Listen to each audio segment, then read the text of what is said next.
नमस्कार दोस्तों, यहाँ पे आपको बिहार दरोगा का स्पेशल सीट लगाया जा रहा है दोस्तों। 12 सीट तक हो चुका है, ये 13 नंबर सीट है दोस्तों। तो चलिए दोस्तों सीट स्टार्ट करते हैं। देखिए इसका जो सबसे पहला प्रश्न है, कहता है निम्नलिखित में से किस विटामिन को हार्मोन माना जाता है। तो विटामिन डी को हार्मोन माना जाता है, विटामिन डी को हार्मोन माना जाता है। देखिए विटामिन ए का रासायनिक नाम है रेटिनॉल है, विटामिन सी का रासायनिक नाम आपको अस्कॉर्बिक एसिड है, विटामिन डी का रासायनिक नाम थायमीन है, विटामिन डी का रासायनिक नाम कैल्सीफेरॉल है। देखिए विटामिन का जो खोज किए थे आपको फंक साहब ने किए थे। किसने किए थे? फंक, है ना। देखिए विटामिन ए की जो कमी से होता है रतौंधिया बीमारी होता है, विटामिन डी की कमी से रिकेटस रोग होता है। चलते अगला प्रश्न देखते हैं। कहते हैं निम्नलिखित में से किन पहाड़ियों पर उष्ण कटिबंधीय सदाबहार वन पाए जाते हैं। तो नीलगिरी पहाड़ियों पर, यानी आंसर मेरा ये हो जाएगा। देखिए सब एक प्रश्न यहाँ पर मोस्ट इंपोर्टेंट प्रश्न है कि सबसे प्राचीन पहाड़ी कौन है। तो अरावली पहाड़ी है ना, यानी ये कहाँ है? तो आपको राजस्थान में है। शिवालिक पहाड़ी कहाँ पड़ता है? तो शिवालिक पहाड़ी आपको सिक्किम में पड़ता है। कहाँ पड़ता है? सिक्किम में, है ना, सिक्किम में पड़ता है। यहीं अगर बात की जाए नीलगिरी पहाड़ी कहाँ है, तो आपको नीलगिरी पहाड़ी तमिलनाडु में है। नीलगिरी पहाड़ी कहाँ है? तमिलनाडु में। ये दर्शनीय स्थल है। अगला सिंधु गंगा के मैदान की नई जलोढ़ मिट्टी को किस नाम से जाना जाता है? नई जलोढ़ मिट्टी को किस नाम से जाना जाता है? तो खादर के नाम से जाना जाता है, यानी आंसर मेरा ए हो जाएगा। देखिए एक चीज़ और गौर कीजिए, पुरानी नई है तो पुरानी जलोढ़ मिट्टी को किस नाम से जाना जाता है? तो वांगर के नाम से जाना जाता है, वांगर के नाम से जाना जाता है। देखिए कुछ मिट्टी है तो मिट्टी के बारे में सबसे जानते हैं। देखिए रेगुरी मिट्टी है तो रेगुरी मिट्टी को काली मिट्टी भी कहा जाता है, रेगुरी मिट्टी को काली मिट्टी कहा जाता है। ये आपको कॉफी उत्पादन के लिए महत्वपूर्ण है ना। देखिए एक आता है आपको लाल मिट्टी, तो लाल मिट्टी जो आपको है कहवा उत्पादन के लिए महत्वपूर्ण है, कहवा उत्पादन के लिए महत्वपूर्ण है। एक आता है लेटेराइट मिट्टी, तो लेटेराइट मिट्टी जो है चाय उत्पादन के लिए महत्वपूर्ण है। चलते हैं अगला प्रश्न देखते हैं। अगला प्रश्न जो है एंटीबॉडी का निर्माण होता है कहाँ होता है? लिम्फोसाइट में, यानी आंसर मेरा ये हो जाएगा। देखिए यहीं अगर बात करते हैं अस्थि मज्जा, तो आरबीसी का जो निर्माण होता है कहाँ होता है? अस्थि मज्जा में होता है ना। आरबीसी का निर्माण कहाँ होता है? अस्थि मज्जा में होता है। देखिए आरबीसी का जो जीवन काल है आपको 20 से लेके 120 दिन तक है ना। इसका जो मुख्य कार्य है आपको ऑक्सीजन का परिवहन करना, O2 का परिवहन करना। यहीं अगर श्वेत यानी WBC का अगर काम की बात की जाए तो ये आपको रोगाणुओं से लड़ता है, यानी रोगाणुओं से रक्षा करता है। प्लेटलेट्स की अगर बात की जाए, प्लेटलेट्स की अगर बात की जाए तो ये खून को जमने में मदद करता है। देखिए खून एक तरल संयोजी ऊतक है दोस्तों। अगला है दृष्टि पटल, यानी रेटिना पर जो चित्र बनता है वो कैसा बनता है? तो वस्तु से छोटा तथा उल्टा बनता है, यानी आंसर मेरा सी हो जाएगा, वस्तु से छोटा तथा उल्टा। देखिए रेटिना की अगर बात की जाए तो एक ऐसा ही सिंपल प्रश्न आता है कि वस्तु का प्रतिबिंब कहाँ बनता है? तो रेटिना पर बनता है। एक प्रश्न इसमें क्या आता है कि जो आदमी दान करता है ऑक्सीजन, मतलब आँख का कौन सा भाग दान किया जाता है? तो कॉर्निया भाग को दान किया जाता है, कॉर्निया भाग को दान करता है। इसमें एक और प्रश्न आता है कि सूर्य के प्रकाश को नियंत्रित कौन करता है? तो आयरिस करता है। कौन करता है? आयरिस करता है। देखिए दृष्टि दोष की अगर बात की जाए तो दृष्टि दोष 4 प्रकार का होता है ना। निकट दृष्टि दोष, दूर दृष्टि दोष, है ना, एक अबिंदुकता होता है, एक जरा दृष्टि दोष होता है। ये यहाँ पे से प्रश्न आता है कि निकट दृष्टि दोष को दूर करने के लिए कौन सा लेंस का प्रयोग किया जाता है? तो निकट की आई तो अवतल लेंस का प्रयोग किया जाता है, जब दूर दृष्टि दोष को दूर करने के लिए उत्तल लेंस का प्रयोग किया जाता है। यहीं अगर बात की अबिंदुकता की अगर बात की जाए तो आपको इसका अबिंदुकता को दूर करने के लिए सिलिंड्रिकल लेंस का प्रयोग किया जाता है, जबकि जरा दृष्टि दोष को दूर करने के लिए आपको बाइफोकल लेंस का प्रयोग किया जाता है। चलते हैं अगला प्रश्न देखते हैं। कहता है आधार संबंधी याचिकाओं को सुनवाई करने के लिए कितने जजों की मतलब संविधान पीठ बनाई गई थी? तो ये आपको 5 जजों की बनाई गई थी, यानी आंसर मेरा ये हो जाएगा। चलते हैं अगला प्रश्न देखते हैं। अगला प्रश्न क्या है? मिलान करने वाला है। देखिए गौर कीजिए। देखिए क्या करा कैटल फिश क्या है? तो कैटल फिश आपको मोलास्का हो जाएगा, है ना। ये है सिल्वर फिश, कीड़ा हो जाएगा। सिल्वर फिश क्या हो जाएगा? कीड़ा। ब्लैक फिश मत्स्य, नील व्हेल स्तनधारी, यानी आंसर मेरा सी हो जाएगा। चलते हैं अगला प्रश्न देखते हैं। देखिए अगला प्रश्न है कि भारत में जैव विविधता के ताप स्थल हैं तो आपका कहाँ? पूर्वी हिमालय एवं पश्चिमी घाट, यानी आंसर मेरा सी हो जाएगा, पूर्वी हिमालय एवं पश्चिमी घाट। अगला, वाघ परियोजना कब आरंभ की गई थी? तो 1973 को, यानी आंसर मेरा ए हो जाएगा। देखिए यहीं पर आता है एक हाथी परियोजना। हाथी परियोजना की जो शुरुआत हुई थी कब हुई थी? तो 1992 ईस्वी में हुआ था, 1992 ईस्वी में हुआ था। चलते हैं अगला प्रश्न देखते हैं। देखिए अगला प्रश्न है, क्या कर रहा है कि निम्नलिखित पर विचार कीजिए। तो इसमें क्या करना है कि महादेव पहाड़ी, शाहदी पहाड़ी और सतपुरा पहाड़ी उपयुक्त के उत्तर से दक्षिण की ओर आरोही क्रम में, मतलब इसको अनुक्रम में सजाना। तो सबसे पहले महादेव की पहाड़ी हो जाएगा, उसके बाद सतपुरा की पहाड़ी हो जाएगा, उसके बाद शाहदी पहाड़ी, यानी आंसर मेरा सी हो जाएगा। अगला, पेनाल्टी मतलब पेनाल्टी स्ट्रोक कितने फासले से मारा जाता है? कितने फासले से मारा? तो 8 गज, यानी आंसर मेरा ये हो जाएगा। देखिए ये जो आपको संबंधित है, पेनाल्टी आपको संबंधित है, आपको फुटबॉल से संबंधित है। देखिए अगला प्रश्न है, राष्ट्रीय उपभोक्ता दिवस कब मनाया जाता है? तो 24 दिसंबर को मनाया जाता है ना। चलते हैं अगला प्रश्न देखते हैं। देखिए प्रश्न है कि श्री हरिकोटा रेंज जो कि भारत के उपग्रह छोड़ने का केंद्र है, वो किस राज्य में स्थित है? तो आंध्र प्रदेश में है, यानी आंसर मेरा बी हो जाएगा। देखिए केरल की अगर बात करते हैं तो यहाँ से एक प्रश्न आता है, शांत घाटी कहाँ है दोस्तों? तो केरल में है ना। तमिलनाडु में देखिए मीनाक्षी मंदिर कहाँ है? तमिलनाडु में है ना। मीनाक्षी मंदिर कहाँ है? तमिलनाडु में। देखिए यहीं पे अगर महाराष्ट्र की अगर बात की जाए तो महाराष्ट्र का आपको 7 टापुओं का शहर कहा जाता है। अगला, जनगणना 2011 के अनुसार भारत के निम्नलिखित राज्यों में से किसकी जनसंख्या, उत्तर प्रदेश, देखिए गौर कीजिए, उत्तर प्रदेश के बाद आता है, तो उत्तर प्रदेश के बाद महाराष्ट्र को आता है, यानी आंसर मेरा बी हो जाएगा। देखिए यानी पहले नंबर पर यूपी हो जाएगा, दूसरे नंबर पर महाराष्ट्र हो जाएगा, तीसरे नंबर पर बिहार हो जाएगा और चौथा नंबर पर पश्चिम बंगाल। अगला प्रश्न है, भारत भारती के लेखक कौन है? तो मैथिली शरण गुप्त, यानी आंसर मेरा ए हो जाएगा। देखिए आपको पूछ सकते हैं यहाँ से एक प्रश्न पूछता है कि भारत का प्रथम राष्ट्रीय कवि कौन है? तो मैथिली शरण गुप्त ही थे। देखिए महादेवी वर्मा से एक रिलेटेड प्रश्न आता है कि यामा किनकी रचना? तो महादेवी वर्मा की। एक और मोस्ट इंपोर्टेंट प्रश्न इनसे आता है रामधारी सिंह दिनकर से कि उर्वशी किनकी रचना है? तो उर्वशी किनकी रचना है? रामधारी सिंह दिनकर की है। चलते हैं अगला प्रश्न देखते हैं। देखिए 68 नंबर प्रश्न क्या कर रहा है? 68 नंबर देखिए कर रहा है कि निम्नलिखित नेताओं में से किसकी लीग ऑफ नेशन की गठन किया? किसने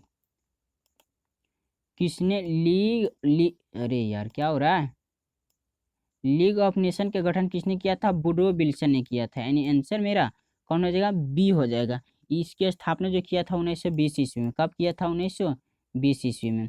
अगला है, निम्नलिखित में से युद्ध संबंधी नृत्य कौन सा है? युद्ध संबंधित नृत्य, ये आपको मयूरभंज का छऊ, यानी आंसर मेरा सी हो जाएगा। देखिए कथकली और मोहिनी आइटम आपको केरल का, कथकली और मोहिनी आइटम कहाँ का? केरल का।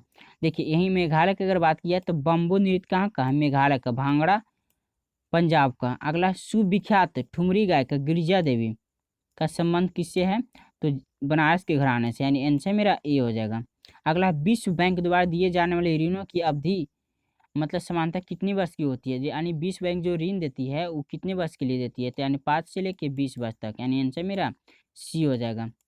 देखिए विश्व बैंक की स्थापना की बात की जाए तो 1945 ईस्वी में इसकी स्थापना हुई थी। चलते हैं अगला प्रश्न देखते हैं। देखिए अगला जो प्रश्न है क्या करा है कि मोस्ट इम्पोर्टेंट प्रश्न है, कहता भारतीय पंचांग का अंतिम मास कौन है? तो फागुन है, यानी आंसर मेरा सी हो जाएगा। देखिए पहला मास कौन है? चैत है। पहला मास कौन है? चैत है। देखिए यहाँ पंचांग की बात की जा रही है तो इसकी जो मान्यता मिली थी दोस्तों आपको 22 मार्च 1957 ईस्वी को, 22 मार्च 1957 को आपको इसको क्या मिला था? मान्यता मिला था, है ना। देखिए हमारा जो राष्ट्रीय पंचांग है जो ये आपको शक संवत पर आधारित है, शक संवत पे आधारित है। इसकी स्थापना कनिष्क ने की थी 78 ईस्वी में। एक आता है विक्रम संवत। विक्रम संवत की शुरुआत आपको 58 ईसा पूर्व में हुआ था। देखिए चलते हैं अगला प्रश्न देखते हैं। विश्व में जंगली गधा एकमात्र कहाँ पाया जाता है? ये आपको कच्छ के रण में पाया जाता है, यानी आंसर मेरा बी हो जाएगा। कच्छ रण कहाँ है? गुजरात में आपको। देखिए यहाँ पर है सुंदरवन का डेल्टा। विश्व का सबसे बड़ा डेल्टा कौन सा है? तो सुंदरवन का डेल्टा है। ये आपको बाघ के लिए फेमस है। किसके लिए? बाघ के लिए फेमस है। अगला, सूर्योदय का देश के नाम से कौन सा देश जाना जाता है? तो नॉर्वे जाना जाता है, यानी आंसर मेरा ए हो जाएगा। देखिए अगला, 10 डिग्री चैनल पृथक करता है। तो आपको 10 डिग्री चैनल की अगर बात करते हैं तो इसको करता है अंडमान को निकोबार द्वीप से अलग करता है, यानी आंसर मेरा ये हो जाएगा।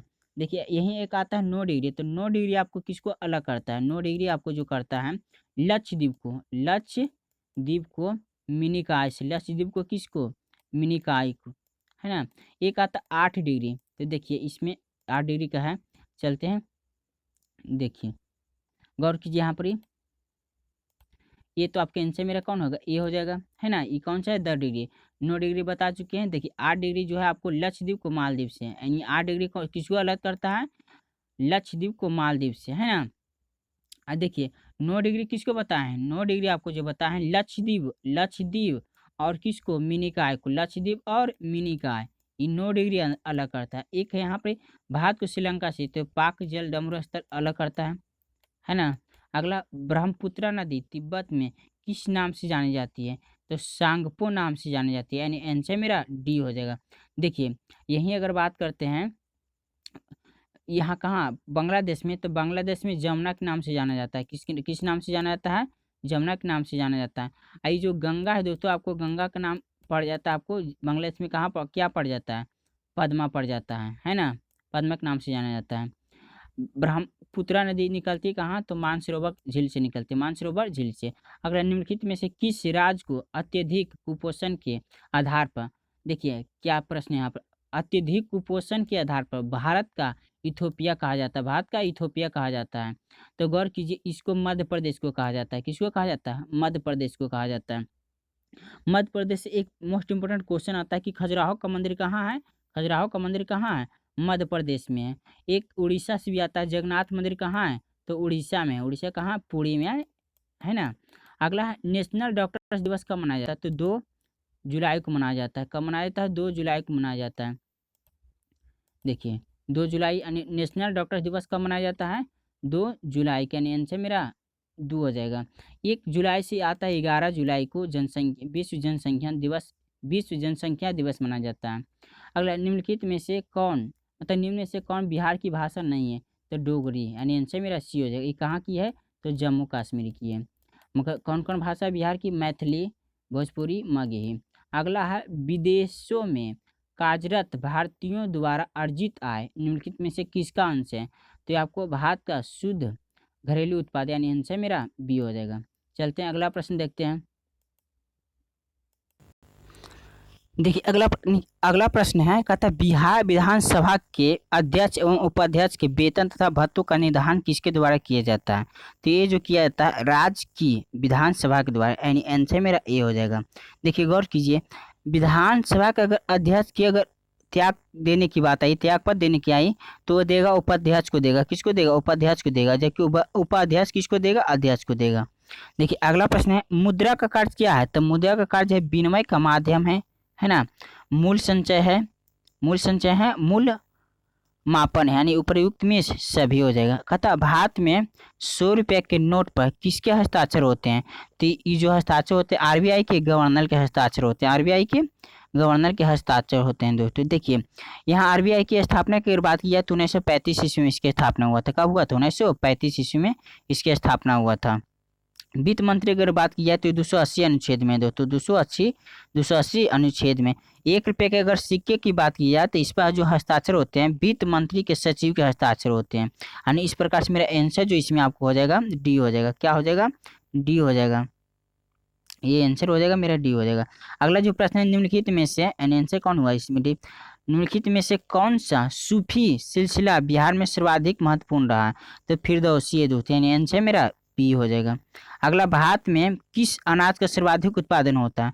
तो चावल को होता है, यानी आंसर मेरा ए हो जाएगा। देखिए चावल का सबसे अधिक उत्पादन जो करता है पश्चिम बंगाल करता है। कौन रहता है? पश्चिम बंगाल। उसके बाद फिर यूपी आता है। यहीं अगर गेहूं की अगर बात की जाए तो इसमें क्या है? यूपी है। फिर उसके बाद कौन सा है? पंजाब है ना। अगर पूरे विश्व की अगर बात की जाए तो मक्का, देखिए सबसे मक्का उत्पादन जो करता है कौन करता है? यूएसए करता है, यानी अमेरिका करता है। चलते हैं अगला प्रश्न देखते हैं। क्या करा है कि निम्नलिखित में से कौन सी नदी दानापुर से यानी पटना से 16 किलोमीटर पश्चिम में है। मतलब दानापुर में दक्षिण दिशा में गंगा में मिलती है। दानापुर में दक्षिण दिशा में गंगा मिलती है। तो कौन सी नदी है? सोन नदी है। कौन है? सोन नदी जो है आपको आंसर हो जाएगा, मैंने आंसर मेरा हो जाएगा। एक आता है बिहार से रिलेटेड प्रश्न आता है कि बिहार का शोक किस नदी को कहा जाता है? तो कोसी नदी को कहा जाता है ना। चलते हैं अगला प्रश्न देखते हैं। मुद्रास्फीति के अस्थायी नियंत्रण किस प्रकार हो सकता है?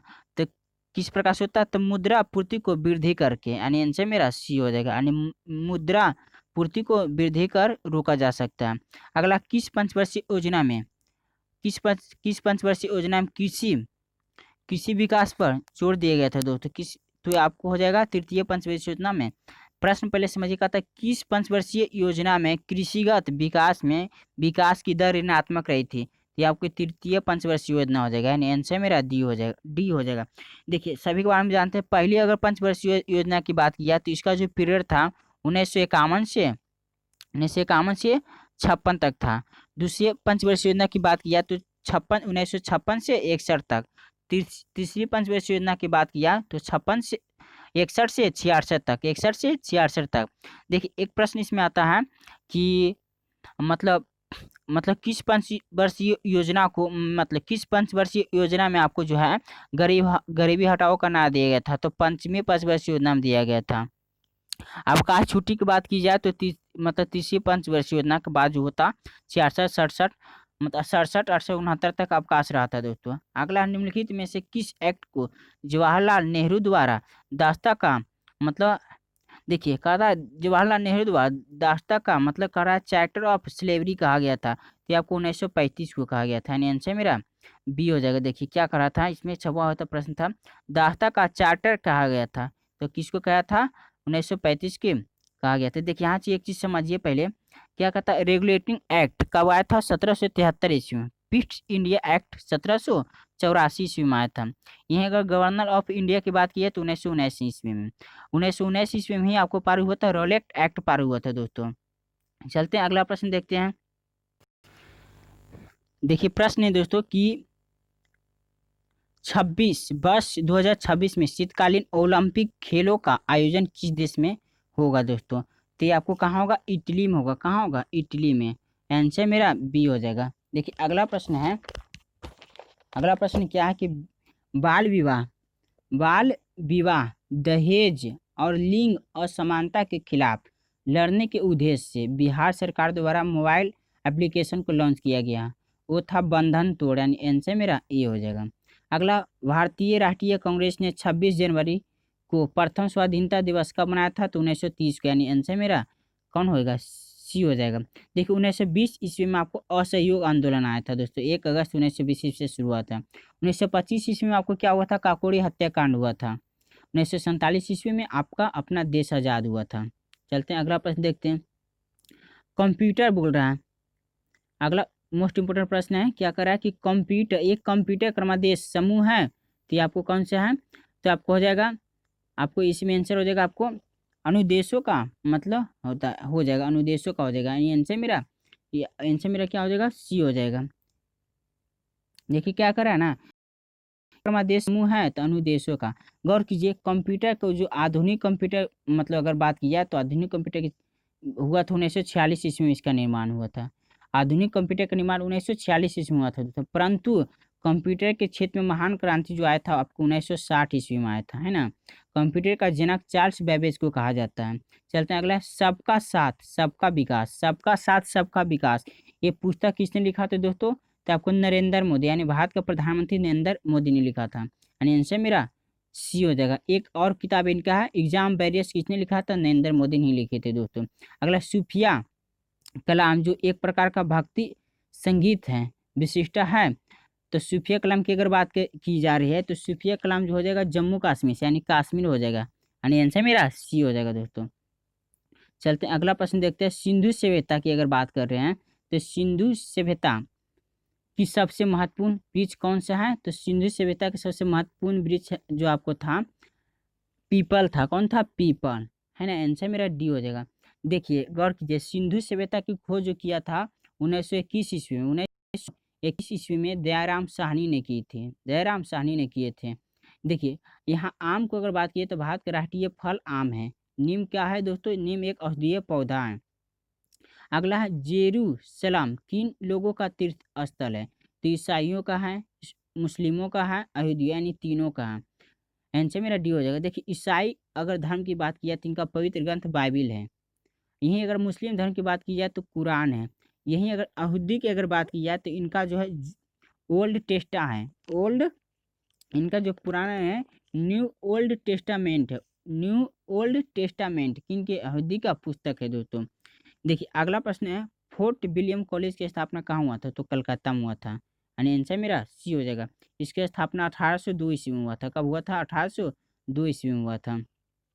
देखिए आपको बताते हैं यहाँ पर ही अगला है क्या है कि पंजाबी भाषा किस लिपि में लिखी जाती है? तो गुरुमुखी लिपि में, यानी आंसर मेरा बी हो जाएगा। गौर कीजिए दोस्तों, यहाँ पर एक चीज और बताना चाह रहे हैं। देखिए गुरुमुखी लिपि का जो शुरुआत किया था गुरु अंगद ने शुरुआत किया था दोस्तों। उनका पहले का नाम जो था लहना नाम से जाना जाता था। उस सिख धर्म के दूसरे गुरु थे। गुरु बनने के बाद उनको क्या नाम पड़ गया? अंगद नाम पड़ गया था। इन्होंने ही गुरुमुखी लिपि का शुरुआत किया था। चलते हैं अगला प्रश्न देखते हैं। देखिए लास्ट प्रश्न है कि 14वां कृषि विज्ञान सम्मेलन 20 से 23 फरवरी 2019 में मध्य कहाँ आयोजित किया गया था? तो ये आपको पूसा में शुरू किया गया था दोस्तों, यानी आंसर मेरा कौन हो जाएगा? बी हो जाएगा। आंसर मेरा बी हो जाएगा। अब गौर कीजिए दोस्तों, इसमें टोटल 50 प्रश्न थे जो मैंने यहाँ पे बताया। एक चीज़ और मैं आपसे कहना चाह रहा हूँ दोस्तों कि अगर ये आपको वीडियो अच्छा लगा दोस्तों तो आप लाइक और सब्सक्राइब कर सकते हैं। जो यहाँ पे बताया गया दोस्तों इसका पीडीएफ लिंक आपको डिस्क्रिप्शन में मिल जाएगा दोस्तों। तो वीडियो देखने के लिए बहुत बहुत धन्यवाद दोस्तों।